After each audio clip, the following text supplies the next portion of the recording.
I'd like to begin our discussion looking at the general question of what is a worldview, and then look at a lecture series that is put out by the Worldview Institute out of Florida and some of their notes. The first overhead that you're looking at says worldview up in the left corner, and in the top you have this man who is holding the world and all the burdens of the world. And of course, down in the lower left-hand corner, you have a man and a woman who are thinking about these burdens or the cares of the world. And of course, how they interpret the cares of the world comes through a grid. That grid involves both their mind and their emotions. The emotions is represented by the heart, and the grid is all of the things that come through their mind. And of course, they are filtering all of the information about the world. That is a world view. It's how we filter the different stimuli that we get from the world. Now, the second page shows our mind and all the different influences that we do have on our mind. Of course, there is the media, television. Do you watch Fox News? Do you watch MSNBC? Do you watch ABC? Who is the commentator that you trust? Every commentator has a worldview. They are filtering that worldview and that interpretation to you. Of course, we have Hollywood and movies and DVDs. And remember that next to none of Hollywood has anything to do primarily with entertainment. It is primarily propaganda. These are talented, artistic, usually wealthy people that have a world view that they want to impose upon you and your family and your children. And very little of Hollywood is pure entertainment.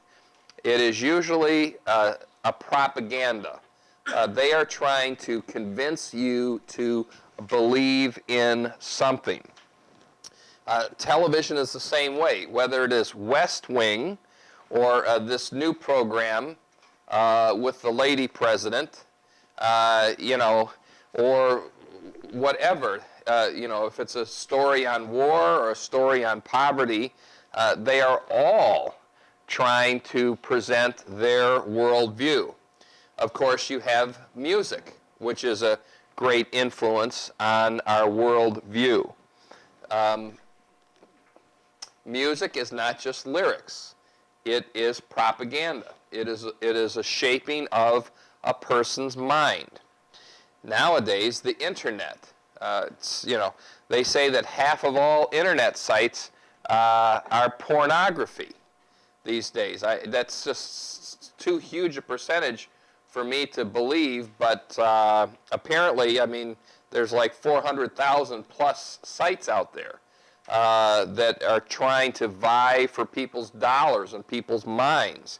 But the internet certainly has tons of information, and you have all of your blogger sites and your left wing, right wing, they're all trying to portray an image of the world or government or something else.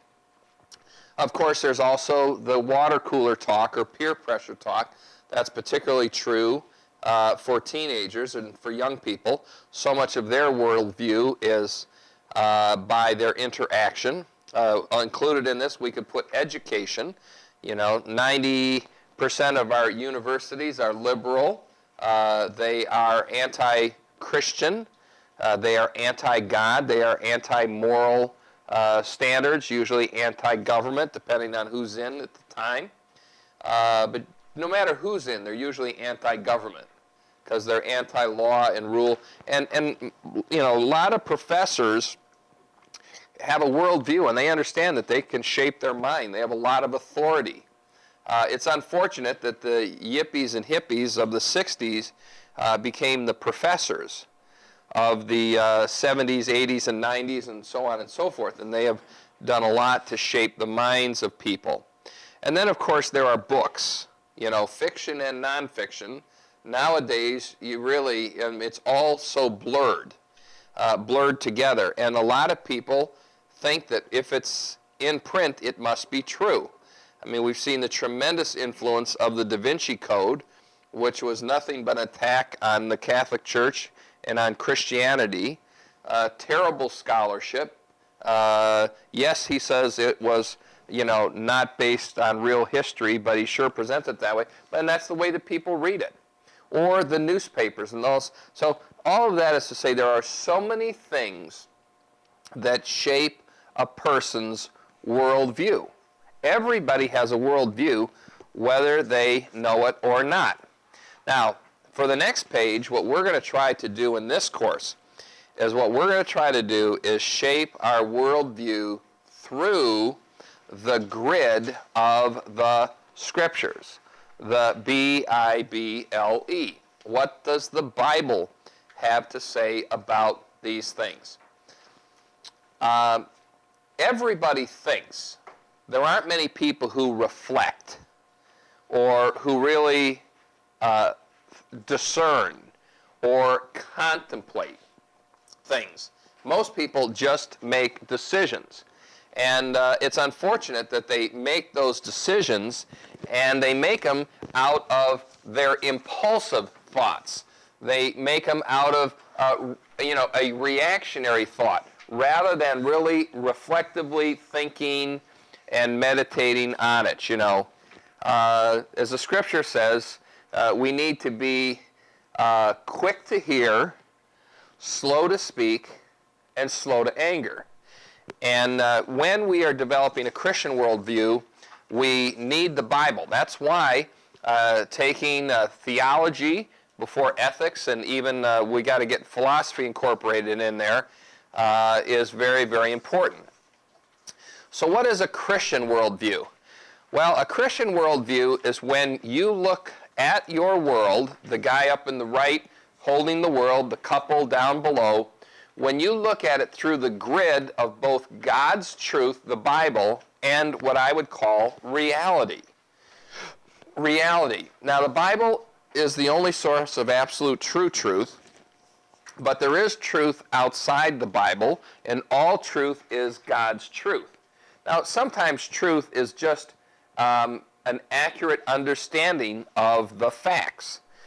Those of you who work with people or manage people or whatever, you're called on very often to make a decision, to make a moral choice. Now, you can make that moral choice a lot of times out of a biblical or Christian understanding, but if you don't have the actual facts, the accurate facts, you can make a good choice based on wrong facts and find it to be wrong. Of course, our country right now is caught up in the political bickering as to the weapons of mass destruction. Not only did President Bush and the particular subcommittees of the Senate and the House, as well as the Russians, the British, the French, and everybody else, believe from all the information that they had that there were weapons of mass destruction. We went to war based upon that information and other goals. Ends up, we haven't found those weapons of mass destruction. Maybe they never existed in the sense of contemporary to what we thought. And so without a accurate understanding of the facts, you can make different decisions, even wrong decisions. Not to say that Iraq is right or wrong, but as you know, that is the great debate today. But of course, people will try to turn it politically and say, you misled us, or you skewed the information, or whatever. Well, a worldview has to examine facts also. So when you're making facts, or making decisions in life, a lot of times you have to examine those facts. You've got to be able to do your homework and establish as best you can what are the facts.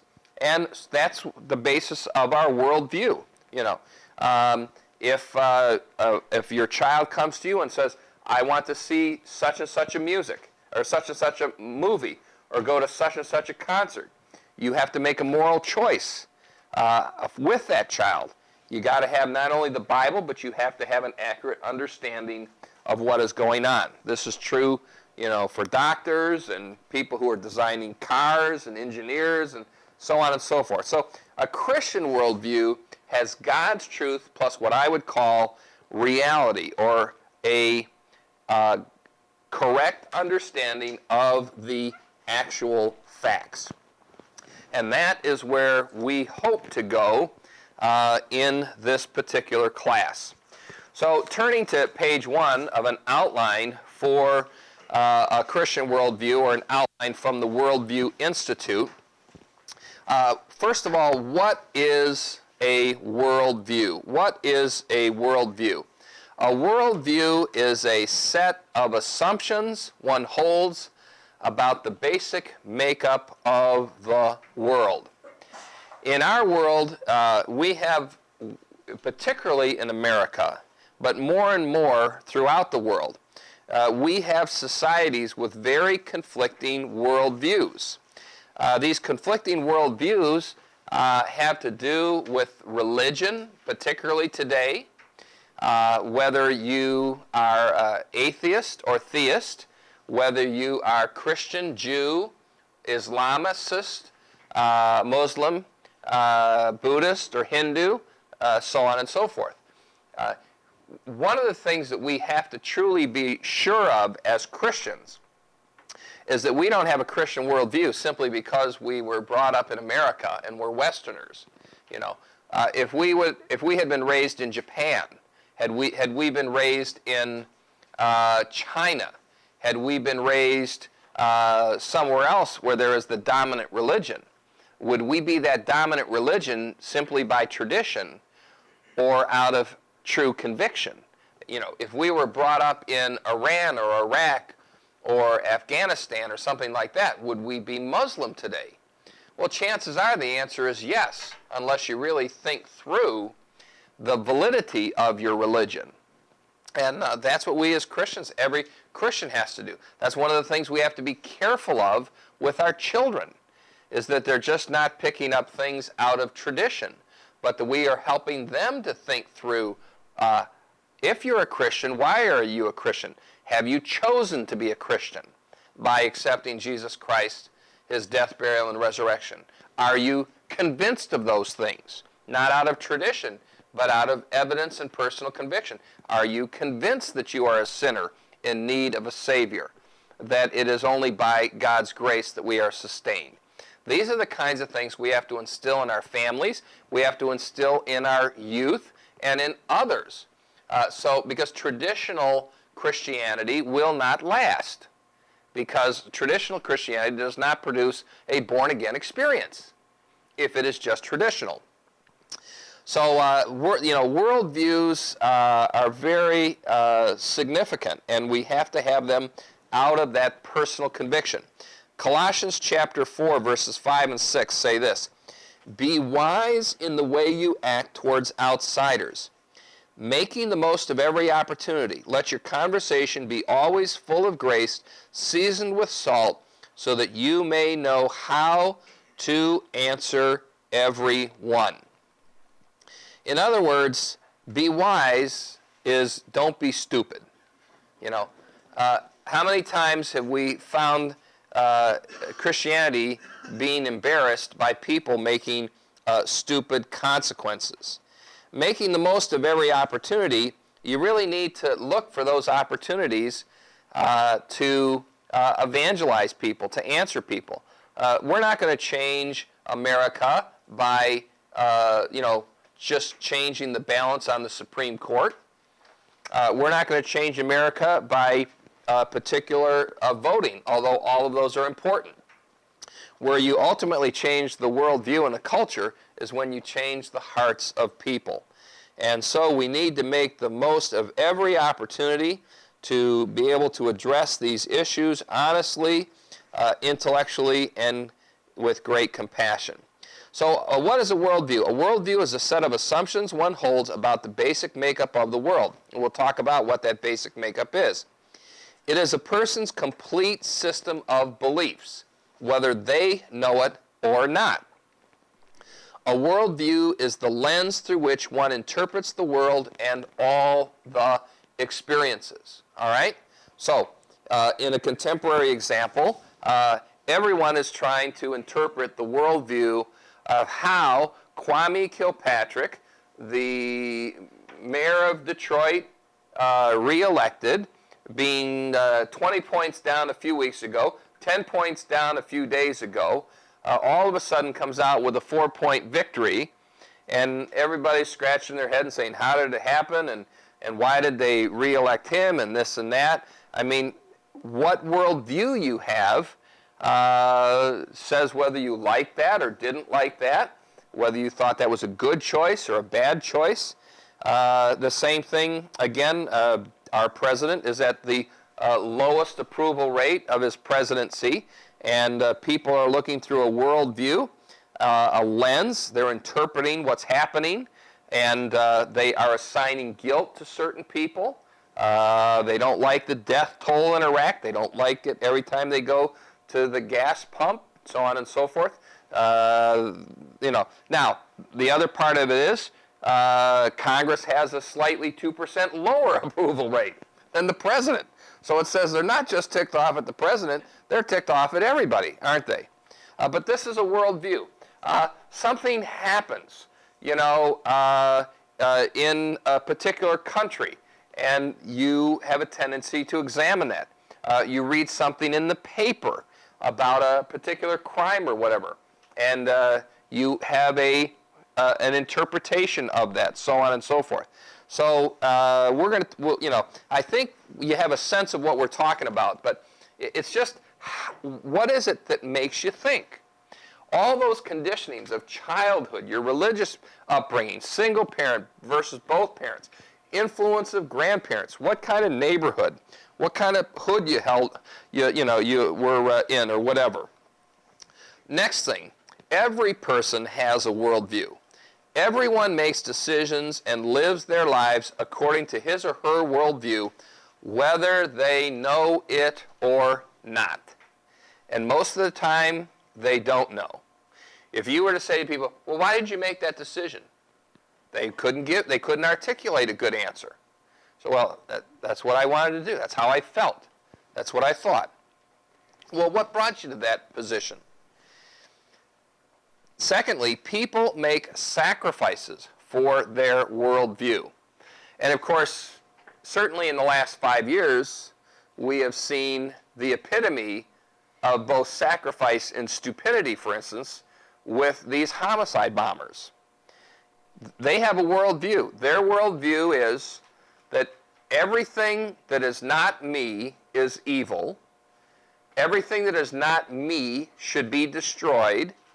And that if I give my life in that destruction, then I will get paradise. And that worldview motivates enough of them that they're willing to be homicide bombers or whatever.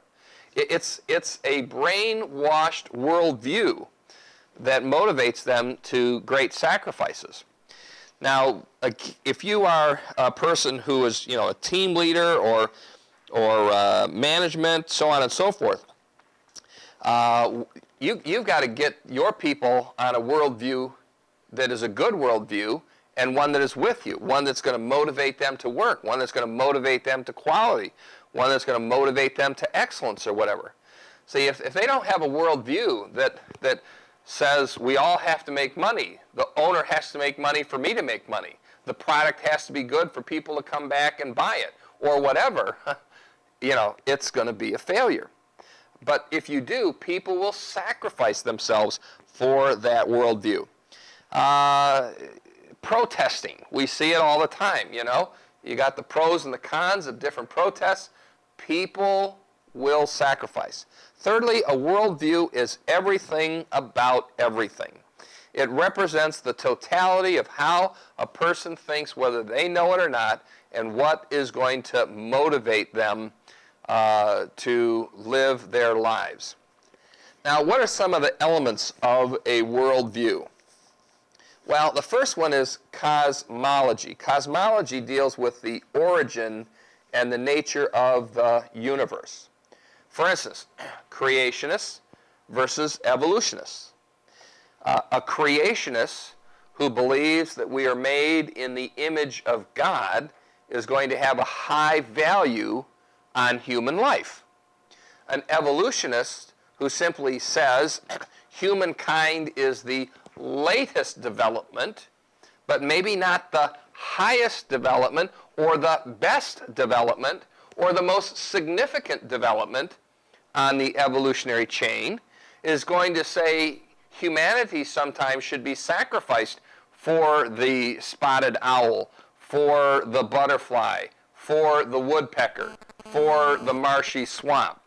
That pets are as important as people.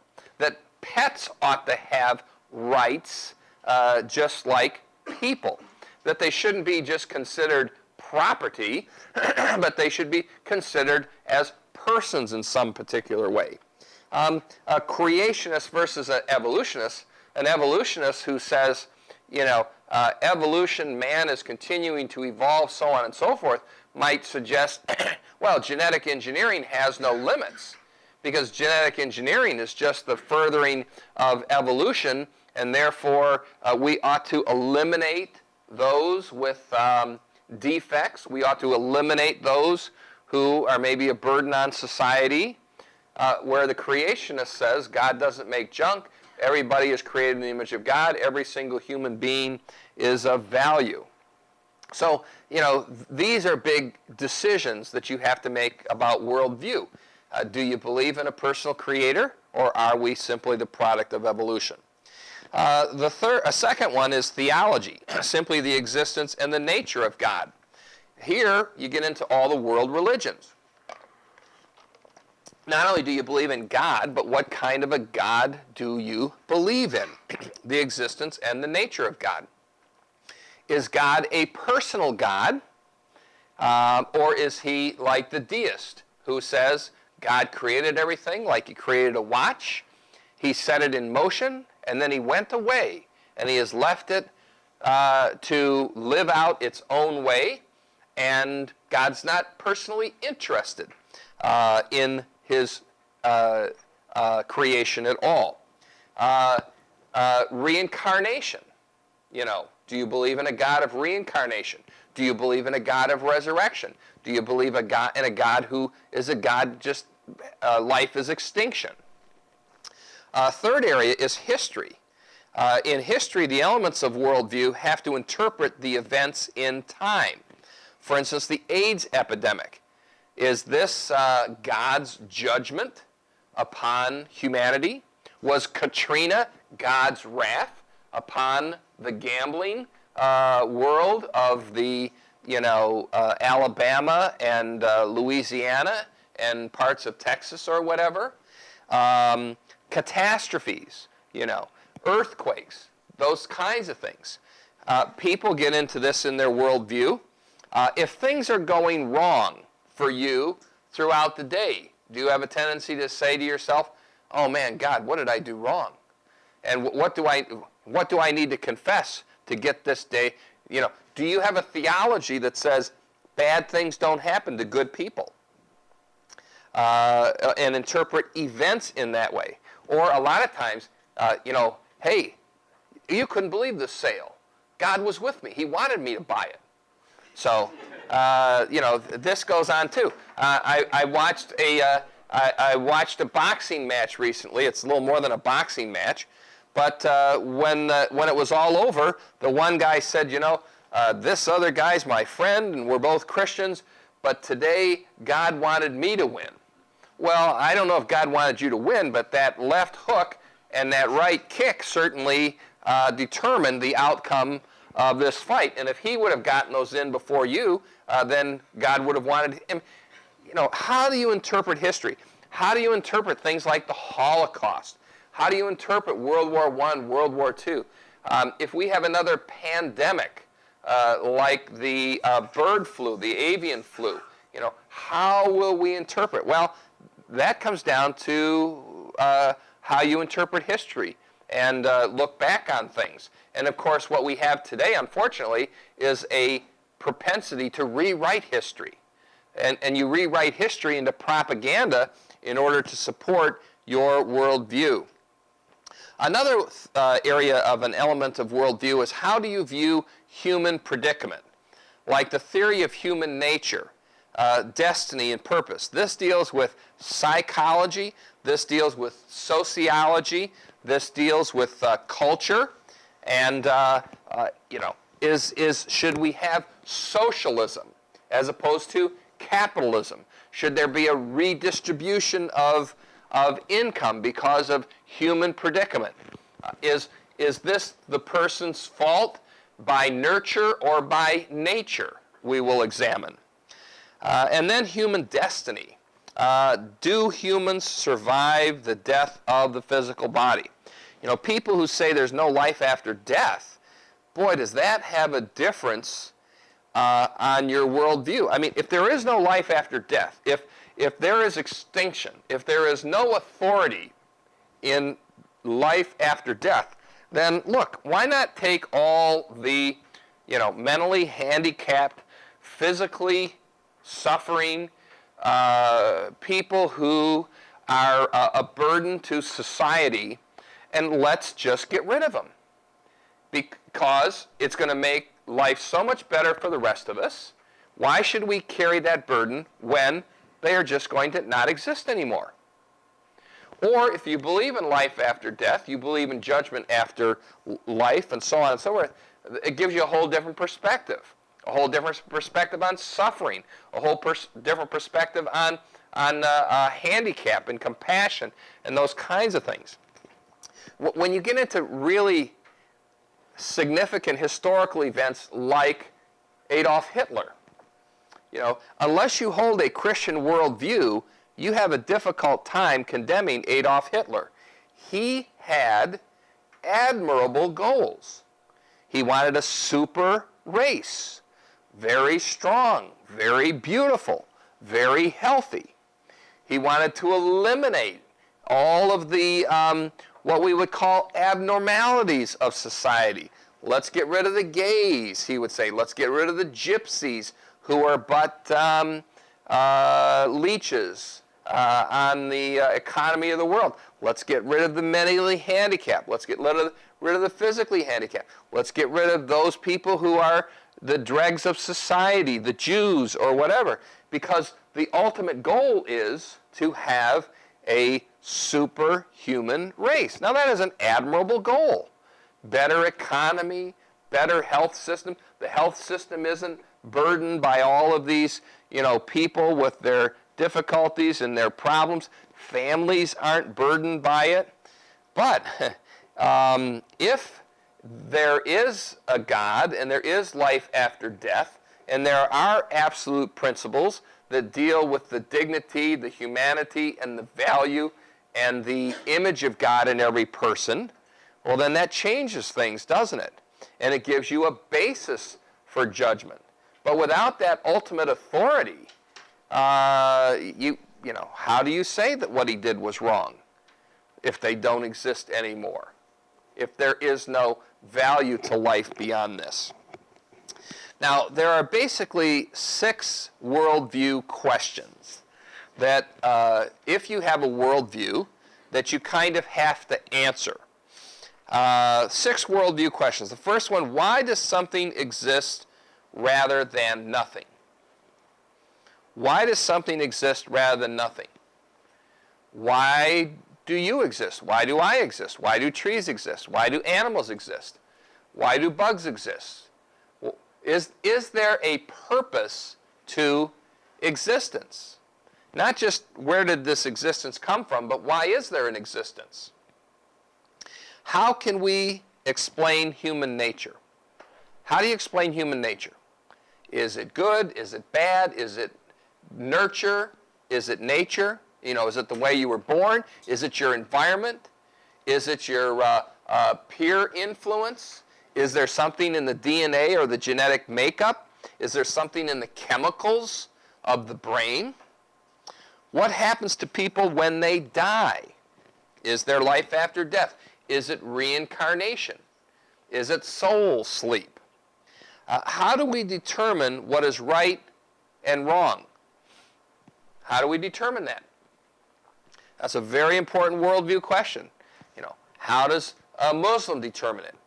How does a Hindu determine it? How does an atheist determine it? How does a Christian determine it? And if you determine it, who's right? How do we really know anything at all?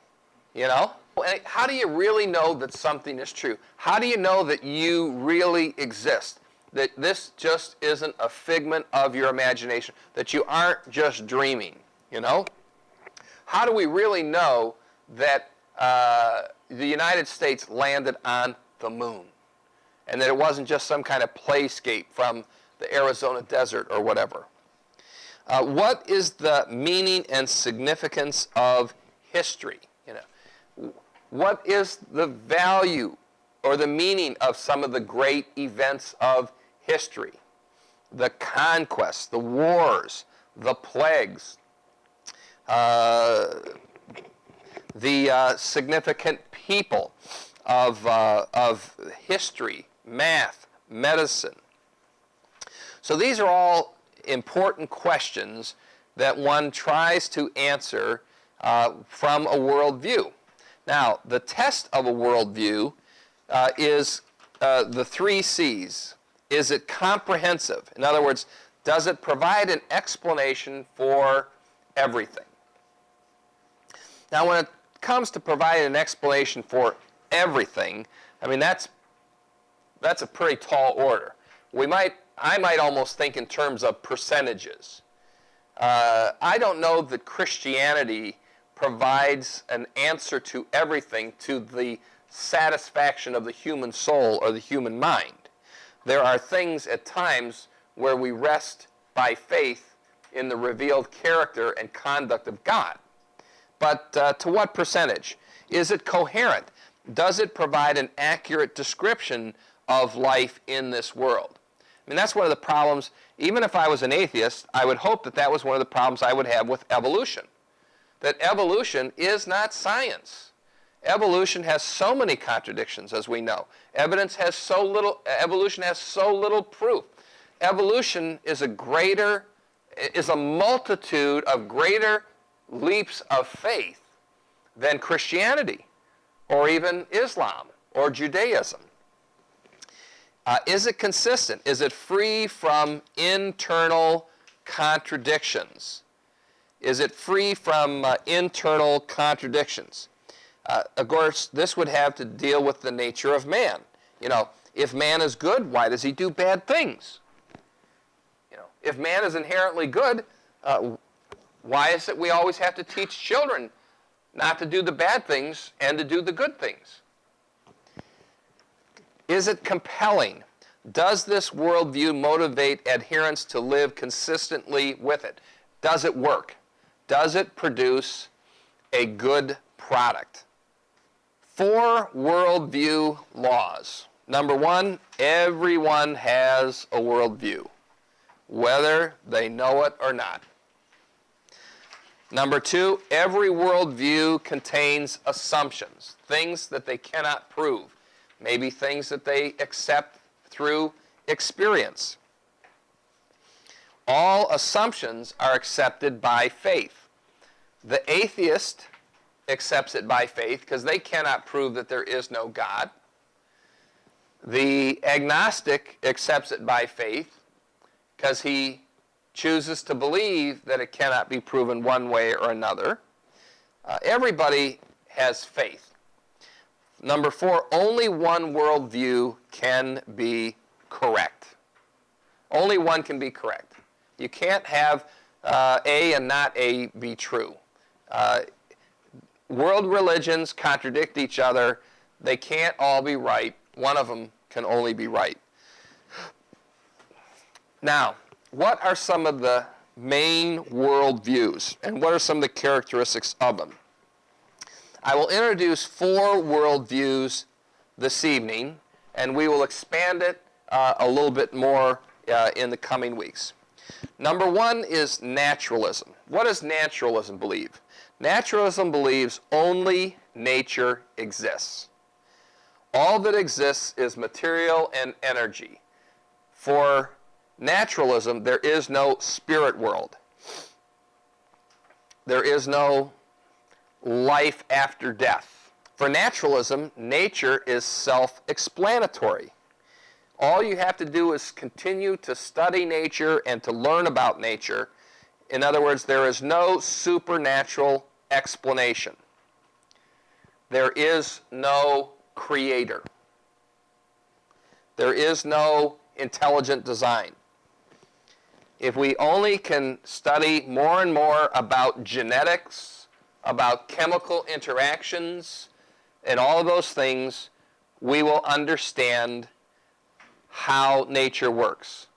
If we can only understand what kind of chemicals or enzymes or whatever, we can tweak someone so they don't have an anger problem. We can tweak someone so they don't have an eyesight problem. We can tweak someone so that they are not so perfectionistic and compulsive. That would be naturalism. But in naturalism, nature is deterministic.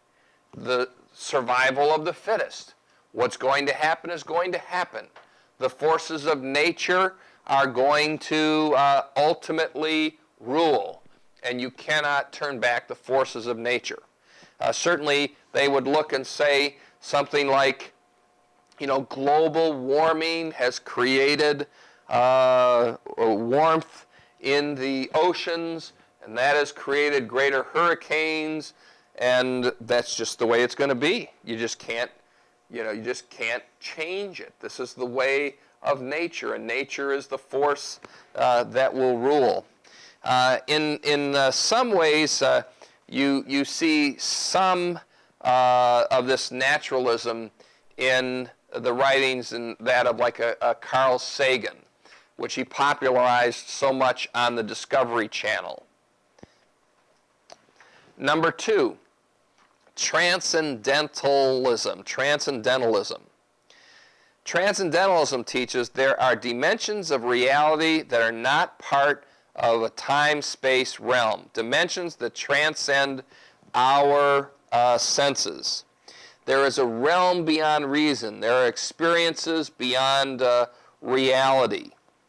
Examples of Transcendentalism are New Age religions, Eastern religions, Spiritism, and Animisms. Examples of Transcendentalism are New Age religions, Eastern religions, Spiritism, and Animism. Christian Scientology would probably fit into here. A media that has postulated a lot of Transcendentalism is the whole Star Wars movies, I would say, and George Lucas. George Lucas is certainly a Transcendentalist, in my opinion. And in the Star Wars, where, the Force be with you, and the whole Obi-Wan Kenobi, and the Jedi Knights, and tapping into the various forces, and that there is a realm beyond what you can sense that exists. Therefore, for them, nothing is really real. There is no real sin. There is no real life. It just appears the way it is. Hare Krishnas, fit into this type of thinking. A third major view is humanism. Humanism believes whatever is true of the universe, humans are the center of interest. Humans are the highest form and the center of it all. Much of what is called humanism can be traced back to the Enlightenment period, where the primacy, the ultimate authority is human reason. Not revelation, not divine scriptures, whether it's the Bible, the Quran, or whatever, but the intellect of humanity can reason you to the highest level. In humanism, they believe more in individual autonomy and freedom than community values. And that's the problem with human rights. Human rights always separates people. See, citizenship unites us. Human rights divides us. In humanism, there is a complete skepticism of all religion and spirituality. Today, the most powerful influence for secular humanism is the American Civil Liberties Union. Liberty for everything humanistic, and limits and elimination for everything that is not humanistic. Of course, you have the humanistic Manifesto 1 and Manifesto 2 are their great doctrines in the past, throwing out all religious skepticism, all religious authority, that religion is but a crutch, religion is but the manufacturing of ignorant people. Humanism believes that human progress is inevitable. And ultimately, if you allow the intellectuals of this world to rule and guide, you will come to a final utopia of bliss for everyone. The problem is, with individual autonomy, everybody's got their own individual idea of utopia. I think if we were to survey a class, we would say, where do you want to go on vacation? We'd probably have, for 20 students, 20 different ideas of vacations, at least 10 different ideas of vacations, different ways that we would enjoy vacations. If you were to say, how do you approach, the holidays? You'd have different views on how you approach the holidays. So humanism really breaks down under individual autonomy. Now, fourth, there is theism. Theism teaches that all that exists is a result of intelligent design. You see, intelligent design is not just a Christian doctrine. It is pretty much a religious doctrine for all religions. Theism teaches that there is a God who is a designer, and this designer has designed the universe. The designer has designed the universe. Now, within theism, you have several different groups. There is monotheism, where you believe in one deity. Monotheism is certainly represented by Judaism, Christianity, and Islam. Secondly, you have polytheism, the belief in many gods. And this would fall, into certainly many of your Asian religions, Japan and Korea and the Philippines and so on and so forth. Polytheism, that there are many gods. The Greco-Roman world was a world of polytheism. The third one is pantheism. This is the belief that everything is divine or deity. Transcendentalism embraces pantheism at times. That there is the divine in everything. So you have naturalism, transcendentalism, humanism, and theism. And a person embraces one of these four basic worldviews, and that determines how they make judgments about life and death, about medical ethics, about abortion, about war, about law, about marriage and family, just everything. People hold their ultimate reality based upon how they view God, nature, science. You take those who are into astrology. You know, that's part of a worldview. Rant. As you talk with people, remember that all people have four things in common. All people are, first of all, religious. They might be devout atheists, devout agnostics, devout Christians. They might be certain kinds of Christians. They might be devout to a world religion, but everybody has devotion to something. Number two, all people believe in absolutes. Now, if you say there are no absolutes, that's an absolute, isn't it? Right? If you say there's absolutely no absolutes, then you have an absolute. But everybody has absolutes, whether they will acknowledge them or not. Thirdly, no one is truly neutral. No one is truly fair and balanced. We all have our worldviews. And number four, no one is truly tolerant. No one is truly tolerant. You know, everybody has their comfort zone. And everybody has things that they just won't tolerate in others. And if you are around them long enough, you will experience this. Naturalism doesn't tolerate theism, nor does Transcendentalism or Humanism. All of them gather their arguments against theism. All other worldviews that are not theism are opposed to it and attack it. Now, what are some of the pertinent questions that one has to answer in life when it comes to worldviews? First of all, one pertinent question is, can you know God personally? And how do you get to know God personally? Is it through a religious experience? Is it through the writings? Is it through the relics, the rules, the icons? You know, everybody who wants to know God embraces something.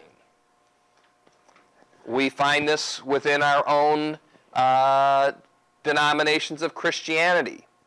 There are those who would say the only way you truly know God is to know Him through His Word, which reveals to us His Son, the Word.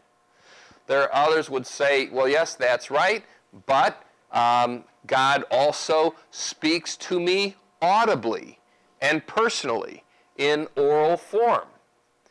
There are others that would say, well, yes, God speaks to me in that, but also I have dreams and visions.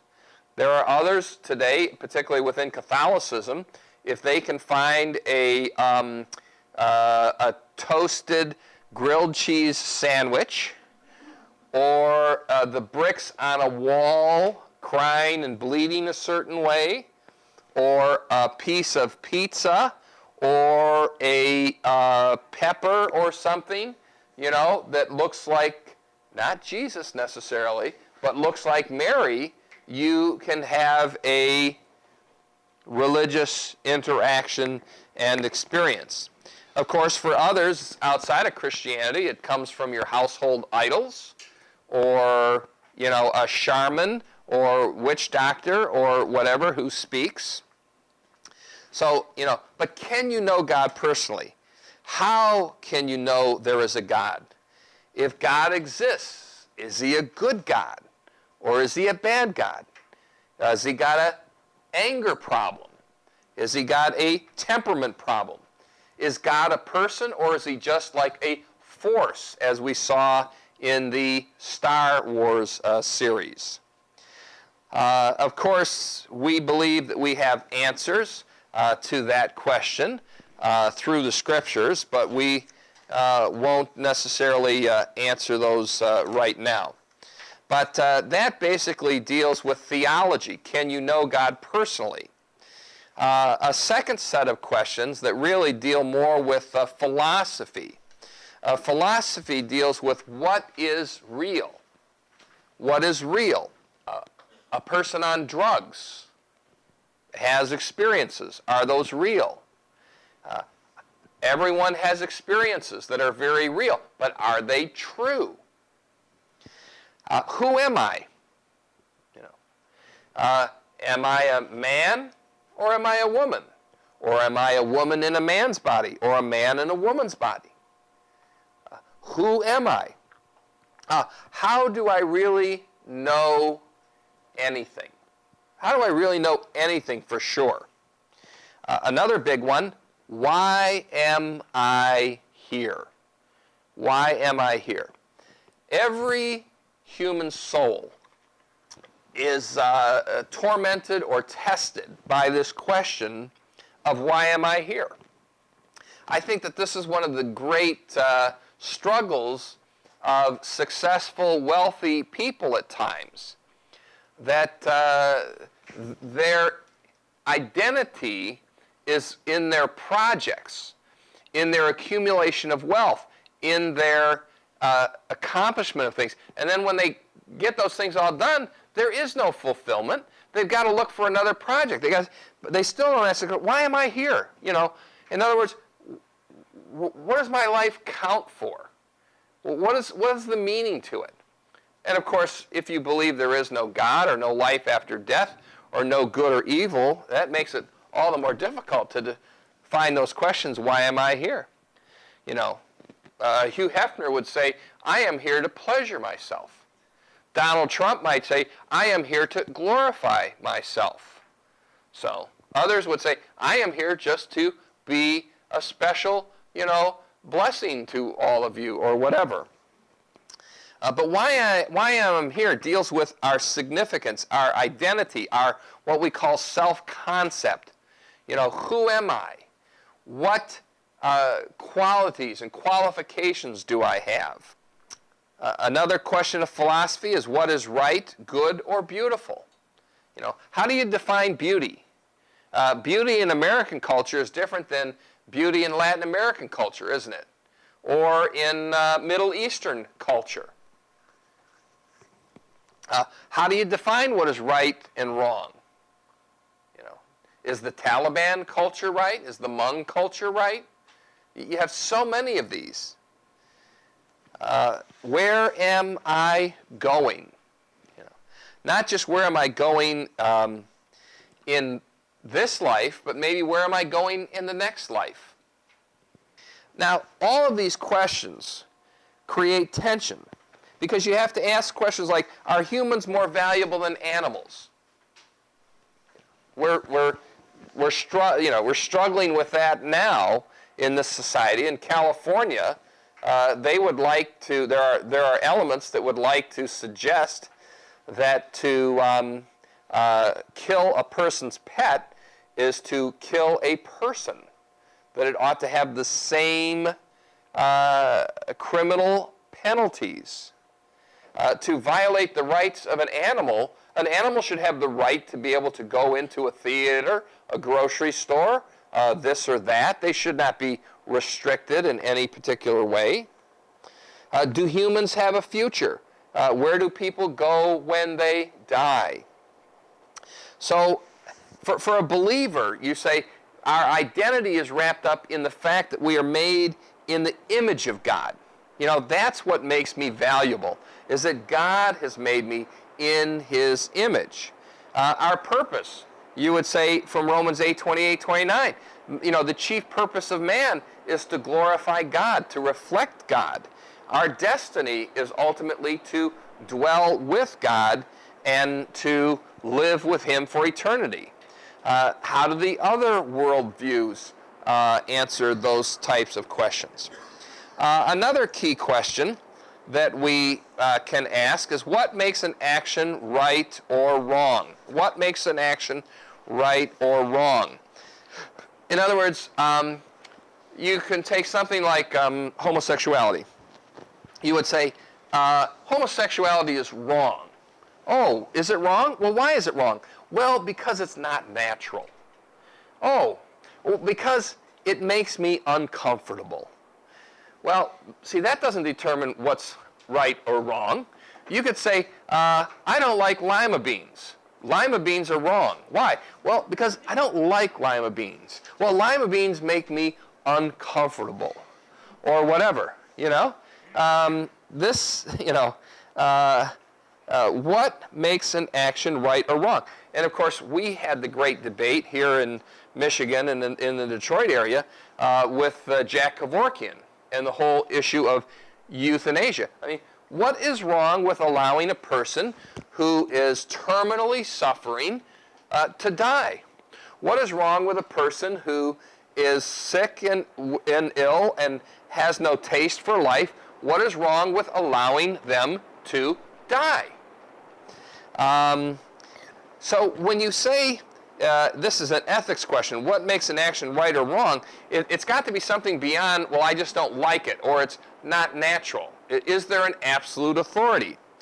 Are there ethical absolutes? Is there a thus saith someone, and how do you determine that? Is it right? Might makes right? Is it majority rules? Who determines what is right or wrong? Can moral behavior be legislated? Can you legislate it by making up more laws?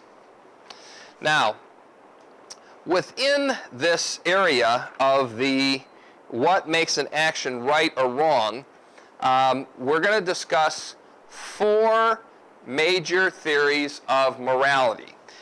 We will introduce some others next week, but we'll get started with these 4. Utilitarianism.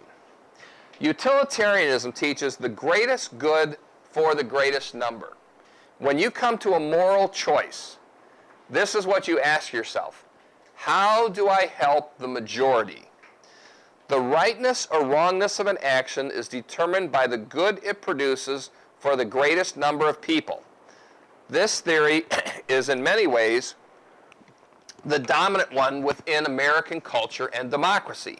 So, in a utilitarian view, you would say, if the avian flu, the bird epidemic, hits America, what's the greatest good for the greatest number? What do you do with people that get it? You would kill them. You'd take them out and euthanize them. Let's say it hit a particular city, like, for instance, Minneapolis. You would say, we're going to quarantine Minneapolis, and if it doesn't stop spreading, we're just going to bomb the place, because that's the greatest good for the greatest number of people. In a utilitarian view, it's always looking at the bare majority or more, and you say, what is best? If the economy takes a downturn, and you say, all right, what are we going to do in order to solve this problem? You say, get rid of so many workers. Don't care what happens to them. Cut them off, whatever. It doesn't matter. In a utilitarian view, it's always the greatest good for the greatest number. The difficulty you have here is deciding what really is the greatest good. You know, is it a good to have a precedent setting that when there is a pandemic or some kind of epidemic, that the best thing for society over the long run is just to eliminate those people? Is it in the utilitarian view that the best thing to do is people that have mental problems and need hospitalization? We shouldn't waste the money on that when we have more important care, and we just do away with them. It's a very brutal view of morality. Number 2, ethical egotism. Ethical egotism, moral actions are those that are most in one's own best interest. The morality of an action is determined by the good it produces for the individual engaging in the action. This theory is consistent with evolutionary biology because it recognizes that the greatest good as the survival of the fittest.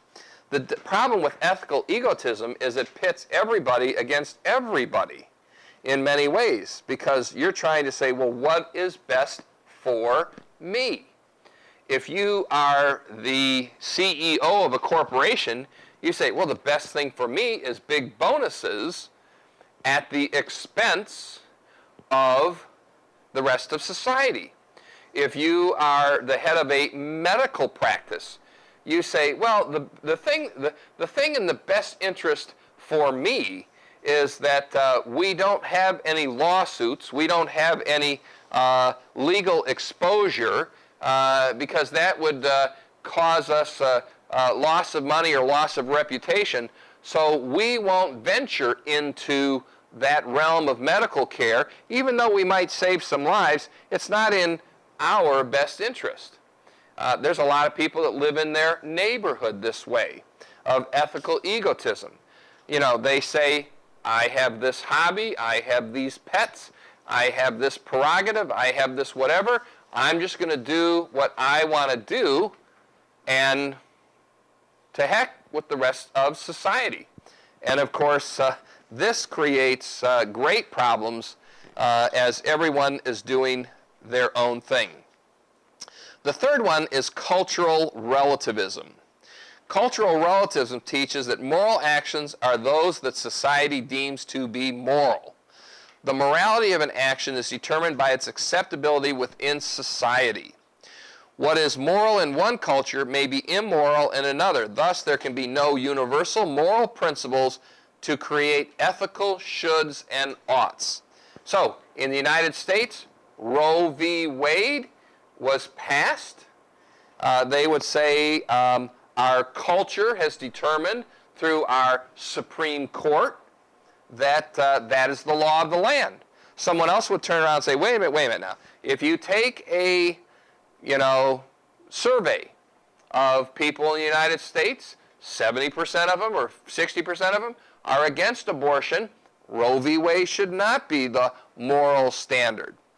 In a city like San Francisco, the moral standard is we do not allow any Army recruiters into our high schools or universities. That is our moral cultural relativity. They might say gay and lesbian marriages, which they performed, is to be accepted. In cultural relativism, then, every melting pot of culture determines what's right, but you can't say that I am wrong. How do we go into Afghanistan and into Iraq and say we're going to liberate women? That's not we don't have the authority to do that. We can't tell Islam what's good for Islam. We can't tell the world what's good for the world. And there's all kinds of brutal things that cultures do to their people. If cultural relativism is the correct worldview, well then whatever society decides is what is moral. And this in many ways is also a majority rules. Number 4, consequentialism. Consequentialism. Moral actions are those that produce desirable results. The morality of an action is determined by its consequences. Consequentialism is useful in those situations where they say no moral absolutes can be applied. This could be summarized in the statement, the end justifies the means. The end justifies the means. And that's all you think about. What's going to be the outcome? What are going to be the results?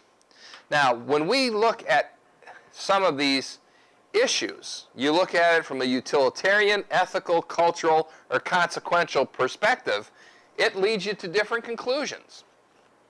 Now, for the Christian in the Christian worldview, you say, what am I obligated to do? What ought to I feel like doing? What must I do to please God?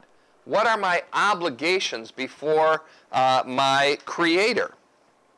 But even within the Christian worldview, since we have an Old Testament and a New Testament, and since there is not every issue addressed specifically, we have to build a biblical and theological framework by which we come to these decisions.